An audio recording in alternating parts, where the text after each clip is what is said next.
அஸ்ஸலாமு அலைக்கும் வரஹ்மத்துல்லாஹி வபரகாத்து. மக்காவிலிருந்து சரியாக 20 கிலோமீட்டர் தொலைவிலே ஜெஹரானா என்ற ஒரு பகுதி இருக்கிறது. மக்காவிலிருந்து தாயிஃபுக்கு செல்லக்கூடிய வழியில் அந்த இடம் அமைந்திருக்கிறது. உம்ராவுக்கு செல்லக்கூடியவர்கள் தாயிஃபுக்கு சென்று திரும்பி வரும் பொழுது அங்கிருந்து எஹ்ராம் கட்டிட்டு ஒரு உம்ரா செய்யக்கூடிய வழமை உண்டு. பெருமானார் ஸல்லல்லாஹு அலைஹி வஸல்லம் அவர்கள் தன் வாழ்க்கையில் 4 உம்ராக்களை செய்திருக்கிறார்கள். ஒன்று ஹிஜ்ரி 6ஆம் ஆண்டு மதினாவிலிருந்து உம்ராவுக்கு புறப்பட்டாங்க. மக்காவாசிகள் உள்ளே வரக்கூடாதுன்னு தடுத்துட்டாங்க. அப்போ எஹ்ராமை கலைந்து விட்டு அவர்கள் திரும்பி வந்து விட்டார்கள். 2வது அடுத்த வருஷம் ஹிஜ்ரி 7ஆம் ஆண்டு மதினாவிலிருந்து உம்ராவுக்கு போனாங்க. 8ஆம் ஆண்டு இந்த ஜெஹரானா என்ற பகுதியிலிருந்து எஹ்ராம் கட்டி உம்ரா செய்தார்கள் ஸல்லல்லாஹு அலைஹி வஸல்லம். அதற்கு பிறகு கடைசியாக அவர்கள் இறுதி ஹஜ்ஜின் போது அந்த ஹஜ்ஜோடு சேர்த்து ஒரு உம்ராவை செய்தார்கள். ஆக 4 உம்ராவுக்காக ஸல்லல்லாஹு அலைஹி வஸல்லம் அவர்கள் எஹ்ராம் அணிந்திருக்கிறார்கள் என்பது வரலாறு சொல்கிறது. ஹுனைன் போர்க்களம் முடிந்து பெருமானார் ஸல்லல்லாஹு அலைஹி வஸல்லம் அவர்கள் தன்னுடைய படை வீரர்களோடு திரும்பி வரக்கூடிய அந்த நேரத்தில் இந்த ஜெஹரானா என்ற அந்த பகுதியில் தங்கி அங்கேதான் ஹுனைன் போர்க்களத்தில் கிடைத்த கனிமத் பொருட்களை அவர்கள் எல்லா மக்களுக்கும் பங்கீடு செய்தார்கள். அப்போ வந்து தங்கியிருக்கிறாங்க. அந்த நேரத்தில் ஒருத்தர் வந்தார். வந்து பெருமானார்கிட்ட கேட்டாங்க, அலா துன்ஜிசுலி மா வாழ்த்தனி, எனக்கு வாக்களித்ததை உங்களால் நிறைவேற்ற முடியாதா? எனக்கு வாக்களிச்சிங்கள்ல அதை கொடுக்க மாட்டீங்களா அப்படின்னு ஒரு மிரட்டுற தோரணையில் ஒருத்தர் வந்து கேட்டார் பெருமானார்கிட்ட. ஸல்லல்லாஹு அலைஹி வஸல்லம் அன்னவர்கள் சொன்னார்கள், அபுஷிர், பொறுமையாயிரு, உனக்கு கிடைக்கும். நீ பொறுமையாயிரு, உனக்கு மகிழ்ச்சியான ஒரு செய்தி கிடைக்கும், ஒரு குட் நியூஸ் உனக்கு கிடைக்கும் அப்படின்ட்டு இந்த மனிதரை பார்த்து ஸல்லல்லாஹு அலைஹி சொன்னாங்க. உடனே அவர் சொன்னார், கது அக்ஸரத்து அலைய மின் அபிஷேர், எப்போ பார்த்தாலும் இதை தான் சொல்லிகிட்டு இருக்கிறீங்க, நல்ல செய்தி கிடைக்கும், நல்ல குட் நியூஸ் வரும் அப்படின்ட்டு, ஆனால் எதுவும் தர மாட்டேங்கிறீங்களா அப்படின்னு அவர் கேட்டார். அவர் ஒரு கிராமவாசி. கிராமவாசிகள்கிட்ட இயற்கையாகவே ஒரு முரட்டுத்தனம் இருக்கும். நாகரிகம் தெரியாது, யார்கிட்ட எப்படி பேசணும்னு அவனுக்கு தெரியாது, யார்கிட்ட எப்படி நடந்துக்கணும் அவங்களுக்கு தெரியாது. இந்த மேனர்ஸ்னு ஒரு வார்த்தை சொல்லுவாங்களா இல்லையா, அந்த மேனர்ஸ் அவங்கள்ட்ட இருக்காது.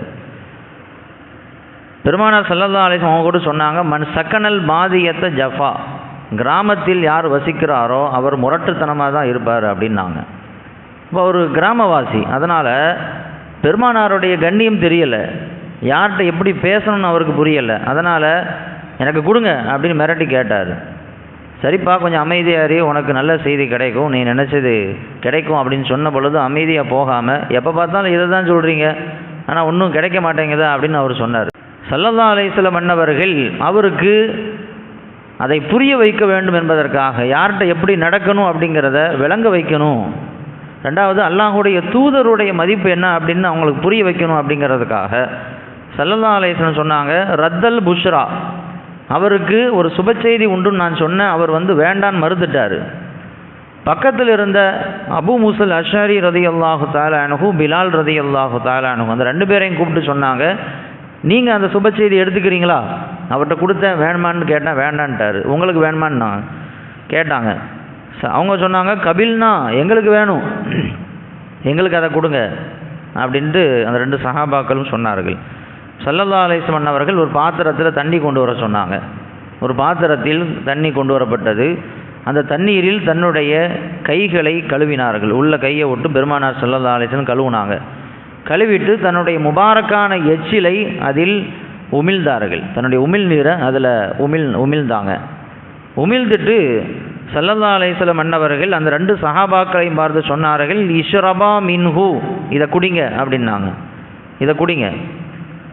அவங்க குடித்தாங்க. அதுக்கு பிறகு ஆஃப்ரிகா அலா உஜூஹிக்குமா வ நுஹூரிக்குமா வ அபிஷிரா, இந்த தண்ணியை எடுத்து உங்களுடைய முகத்திலும் உங்களுடைய நெஞ்சுகளிலும் இதை தடவிக்கொள்ளுங்கள், உங்களுக்கு நல்ல செய்தி கிடைக்கும் அப்படின்னாங்க. அவர் வேகமாக எடுத்து எல்லாத்தையும் மூஞ்சில் தடவுனாங்க. ஏன்னா அதெல்லாம் சஹாபாக்களுக்கு ரொம்ப பெரிய வாக்கியமாக அவர்கள் அதை கருதினார்கள்.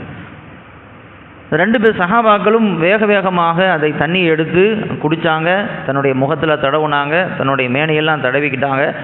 அப்படி நடந்துக்கிட்டே இருக்கும் பொழுது உள்ளேருந்து ஒரு சப்தம் கேட்டுச்சு.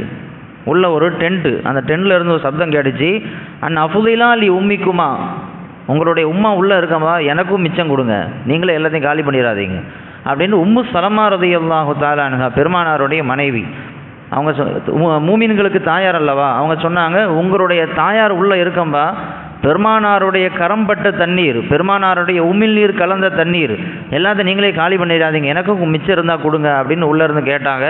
அந்த 2 சஹாபாக்களும் மிச்சத்தை எடுத்துக்கொண்டு உம்மு சலமா ரலியல்லாஹு தஆலா அன்ஹா அவர்களுக்கு வழங்கினார்கள் என்று வரலாறு பதிவு செய்யப்பட்டிருக்கிறது.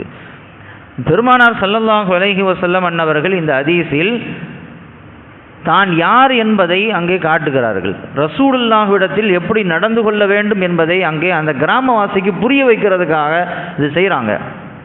பெருமானார்கிட்ட எப்படி நடந்துக்கணும், எப்படி பேசணும், இந்த மாதிரிலாம் மரியாதை குறைவாக நடந்துக்க கூடாது அப்படிங்கிறத அவர் புரிஞ்சுக்கணும் அப்படிங்கிறதுக்காக அங்கே இந்த மாதிரியான ஒரு நிலையை அங்கே ஏற்படுத்துகிறார்கள்.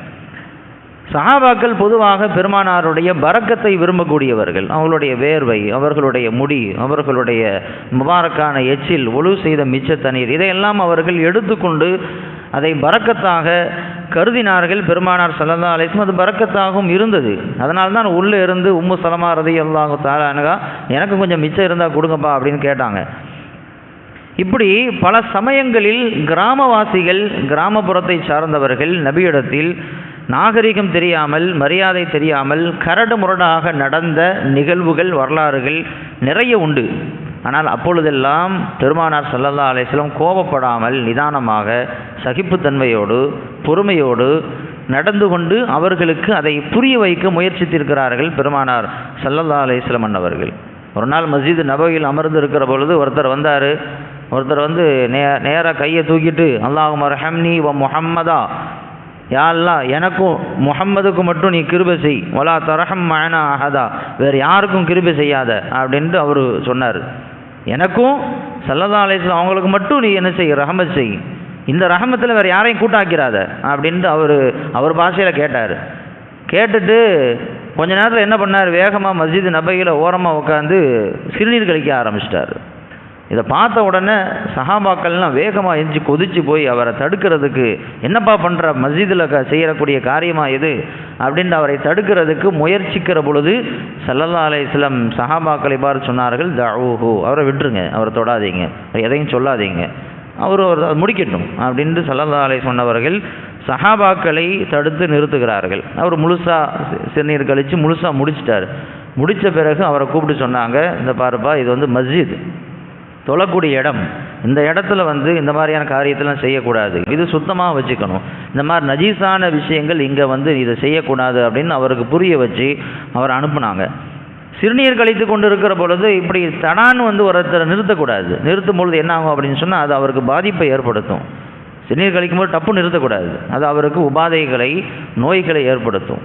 ரெண்டாவது வந்து ஒருத்தர் ஆரம்பிச்சிட்டார் அப்படின்னா அவரை தடுத்து நிறுத்தி போப்பா அப்படின்னு விரட்டி விட்டா அந்த இடத்துல மட்டும் இல்லாமல் எல்லா பக்கமும் அது பரவும், அவருடைய உடம்புல படும், ஆடைகளை படும், எல்லா பக்கமும் மஸ்ஜிது பூரா ஆயிரும். அதனால் ஒரு இடத்துல மட்டும் படட்டும் அப்படிங்கிறதுக்காக ஸல்லல்லாஹு அலைஹி வஸல்லம் அங்கே அவர் போகும்பொழுது தடுக்க வேண்டாம் அப்படின்னாங்க. ஒவ்வொரு விஷயத்தையும் பெருமானார் ஸல்லல்லாஹு அலைஹி வஸல்லம் அவர்கள் தூரநோக்கு சிந்தனையோடு அதை கையாளுவார்கள் என்பதை பார்க்கிறோம். இங்கே ஒரு கிராமவாசி மஸ்ஜிதில் வந்து அந்த மாதிரியான காரியத்தை செய்யும்போது கூட பெருமானார் ஸல்லல்லாஹு அலைஹி வஸல்லம் கொதிக்கலை, அவரை வந்து கோபப்படலை. ஏன்னா அவருக்கு தெரிஞ்சது அவ்வளோதான் அப்படின்ட்டு புரிஞ்சுக்கிட்டு அவருக்கு புரிகிற மாதிரி அதை ஸல்லல்லாஹு அலைஹி வஸல்லம் அவர்கள் அதை அவங்களுக்கு சொன்னாங்க. ஒருத்தர் வந்து நம்மகிட்ட விளங்காமல் நடக்கிறாரு, கண்ணியம் தெரியாமல் பேசுகிறாரு, அவருக்கு புரியலை அப்படின்னா அங்கே வந்து கோவப்பட்டு பிரயோஜனமே இல்லை. அவர்கிட்ட கோவப்பட்டு அவரை திருப்பி அடிக்கிறது இல்லை, அது நல்லதும் இல்லை. அவர்கிட்ட எப்படி நடந்துக்கணுமோ, எப்படி அவருக்கு புரிய வைக்கணுமோ அந்த மாதிரி அவர்கிட்ட புரிய வைக்கணும். அதுதான் பெருமானார்ட்ட இருந்து நாம் கற்றுக்கொள்ள வேண்டிய பழக்கம். தன்னிடத்தில் அநாகரிகமாக நடந்து கொண்டவர்களிடம் கூட பெருமானார் ஸல்லல்லாஹு அலைஹி வஸல்லம் நாகரிகமாக நடந்துக்கிட்டாங்க. ரோட்டில் வீதியில் பெருமானார் ஸல்லல்லாஹு அலைஹி வஸல்லம் போய்கிட்டு இருக்கும் பொழுது மேலே ஒரு துண்டு அணிஞ்சிருந்தாங்க. பின்னால் இருந்து ஒருத்தர் துண்டினுடைய 2 பகுதியும் இப்படி பிடிச்சி இழுத்து, முரளி மீ மாலில்லதி, உங்கள்கிட்ட இருக்கக்கூடிய காசு பணத்தை எனக்கு கொடுக்க நீங்கள் சொல்லுங்கள் அப்படின்ட்டு அவர் மிரட்டி சொன்னார். ஸல்லல்லாஹு அலைஹி வஸல்லம் அப்படி திரும்பி பார்க்குறாங்க, அங்கே ஒரு கிராமவாசி நிற்கிறாரு. பக்கத்தில் இருந்த சஹாபி சொல்கிறாங்க, அவர் பிடிச்சி இழுத்ததில் பெருமானாருடைய மேனியில் அப்படியே தடம் பதிந்து விட்டது. அப்படியே துண்டை பிடிச்சி வேகமாக இழுத்தா என்ன ஆகும், அதனுடைய அச்சு அப்படியே பதிஞ்சிச்சு. அந்த அளவுக்கு வேகமாக பிடிச்சி இழுத்தார். திரும்பி பார்த்தா பின்னால் அவர் கிராமவாசி நிற்கிறார். ஸல்லல்லாஹு அலைஹி வஸல்லம் சிரிச்சாங்கன்னு வருது, ஒன்றுமே சொல்லலை. ரோட்டில் போயிட்டு இருக்கும்போது இப்படி நடந்துக்கிற பொழுது ஸல்லல்லாஹு அலைஹி வஸல்லம் எந்த விதமான ஒரு கோபத்தையும் அவங்க காட்டலை. நாம் ரோட்டில் போயிட்டு இருக்கும்போது சட்டையை பிடிச்சி ஒருத்தர் இழுத்தாருன்னு நம்ம என்ன செய்வோம்? டப்புன்னு அடிச்சு போடுவோம். அவர் யாராக இருந்தாலும், அவர் நாகரீகம் தெரிஞ்ச ஆளாக இருந்தாலும் சரி, நாகரீகம் தெரியாத ஆளாக அவர் கிராமவாசியாக இருந்தாலும் சரி, ரோட்டில் நம்மகிட்ட இப்படி நடக்கும் பொழுது திருப்பி அடிக்கணும் தான் தோணும். அந்த நேரத்தில் அவரை பற்றி நாம் சிந்திக்க மாட்டோம். பெருமானார் ஸல்லல்லாஹு அலைஹி சொன்னவர்கள் அவருக்கு அவ்வளோதான் அறிவு, அவருக்கு அப்படி அவ்வளோதான் அறிவு அப்படிங்கிறத புரிஞ்சுக்கிட்டு ஸல்லல்லாஹு அலைஹி வஸல்லம் சிரித்ததோடு மட்டுமல்லாமல் அவர் கேட்ட காசு பணத்தை கொடுக்கும்படியும் ஸல்லல்லாஹு அலைஹி வஸல்லம் உத்தரவிட்டார்கள் என்று வரலாறு பதிவு செய்யப்பட்டிருக்கிறது. அப்போ யார்கிட்ட எப்படி நடக்கணும் அப்படிங்கிற ஒரு முறை இருக்கிறது. அதை பெருமானார் ஸல்லல்லாஹு அலைஹி சொன்னவர்கள் சரியாக நமக்கு நடந்து காட்டினார்கள். அல்லாஹ் ரப்புல் ஆலமீன் நபிகள் நாயகம் ஸல்லல்லாஹு அலைஹி வஸல்லம் அவர்களை ஒவ்வொரு விஷயத்திலும் பின்பற்றி நடக்கக்கூடியவர்களாக நம்மை ஆக்கி அருள் புரிவானாக. வா ஆகிரு தஅவானா அல்ஹம்துலில்லாஹி ரப்பில் ஆலமீன்.